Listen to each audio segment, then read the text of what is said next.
several things. Some of what you're saying kind of harkens back to yesterday. Ultimately, preaching is a divine human venture. And so it's both, if I can put it this way, theological and rhetorical. And what I'm hearing from you, and I think it harkens back to yesterday, is with my emphasis on the Spirit being the power of the Word, or Jesus even saying, because the Spirit of the Lord is upon me, He has anointed me. Right? I mean, your preaching will be ineffectual if there isn't the work of the Spirit at work in it, period. Okay, let's begin there. The power of your words is a work of the Spirit. So let's not forget that. At the same time, there are gifts, tools, techne that we are given to do the best that we can with this ministry. And so one of the other things I want to say, and then try to bring all of this together, is in Scripture, in the New Testament, we have a distinction, and there's different models, because like I said, what you think preaching is impacts how you preach. So there's a distinction in Scripture between didache, D-I-D-A-C-H-E, and kerygma, K-E-R-Y-G-M-A. So the didache is the teaching, instruction, educational instruction. Kerygma has to do with announcing or pronouncing something. It's something that happens. And historically, preaching has been, and I'm not saying that preaching cannot teach or teaching can't preach. But I am saying that there's a fine distinction between preaching has been in many ways synonymous with the kerygma, the announcing of God's reign. God is here. Today is the day of salvation. That's very different than talking to the community. You know, that just even Paul talking to the community, I don't come with, rhetorical words of wisdom, but in the demonstration of spirit and power. He's teaching a community. So I think our whole approach in teaching, but of course Jesus was teaching in parables, but he also came preaching, John says, the good news. And that's the kerygma so there's a relationship between the two. So that's also one thing I wanted to say.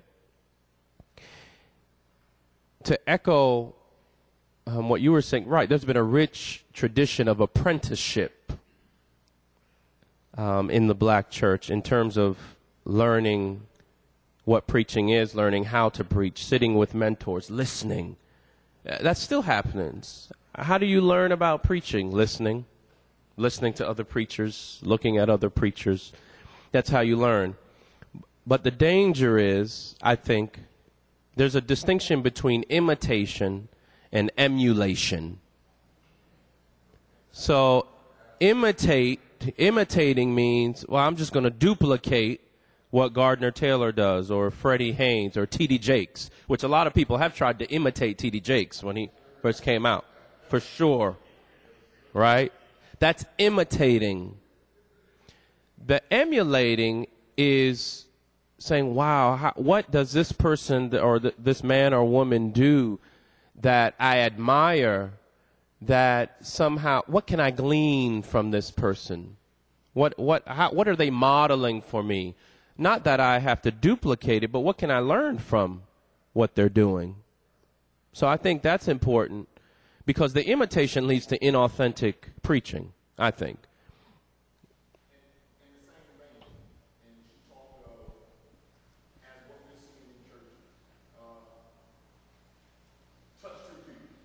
Yeah.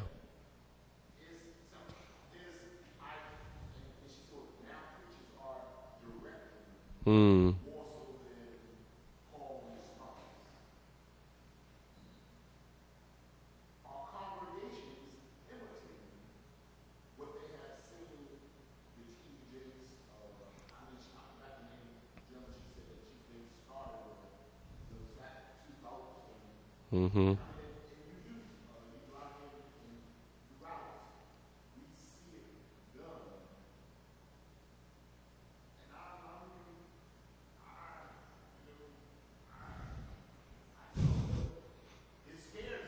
Yeah.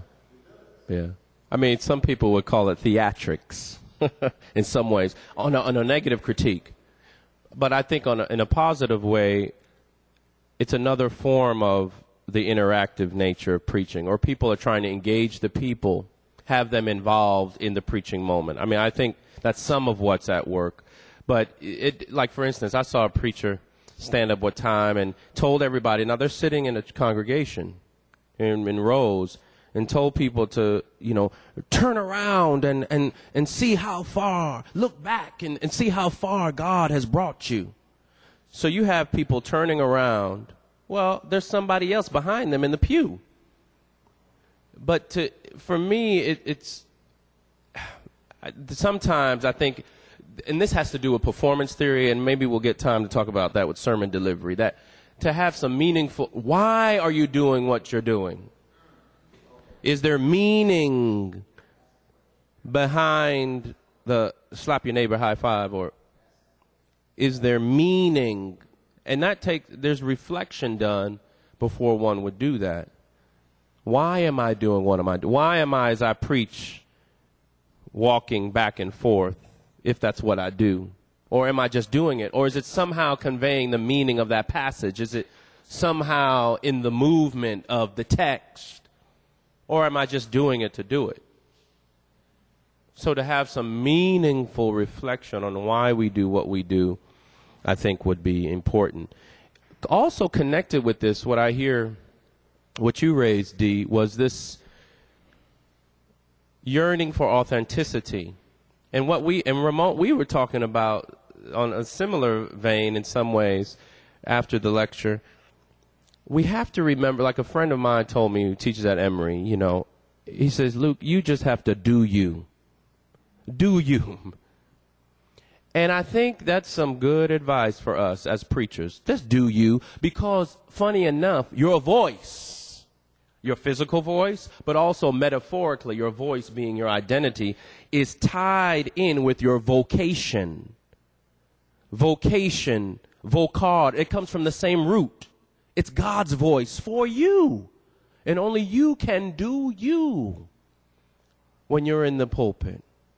So to be true to yourself, even as we hear about the phenomenon of speed and sustaining fire out the gate, I want to ask the question, which is one of the things I wrote, are there fires that are not ignited by the Spirit? Who sustains this fire? And so, because I do think this divine human venture that preaching is, right? It's a burdensome joy. It's a sweet torture. It's a vocation of agony, King called it. And we are broken vessels, so we don't get everything right. I mean, that's the truth. So we walk in this ministry with humility and gratitude that somehow God still uses us. The last thing I want to say with that is with the hooping, which probably will come up again when we talk about sermon conclusions, is I recently went to YouTube and saw two brothers. They were in their house, for sure, clowning, basically hooping, imitating, in a sort of a mockery, right? In a mocking way. And so I also want to claim that what has been called singing in the Spirit, hooping has been called singing in the Spirit, is really authentic hooping rises from the work of the Spirit, for sure. Now, I do think there are people, because their sermon stunk, they want to try to redeem their sermon. And so they know in this context, this will make the people shout. Let me turn to my hoop right now and get to the cross and the open grave, and at least I can do that. But that's problematic.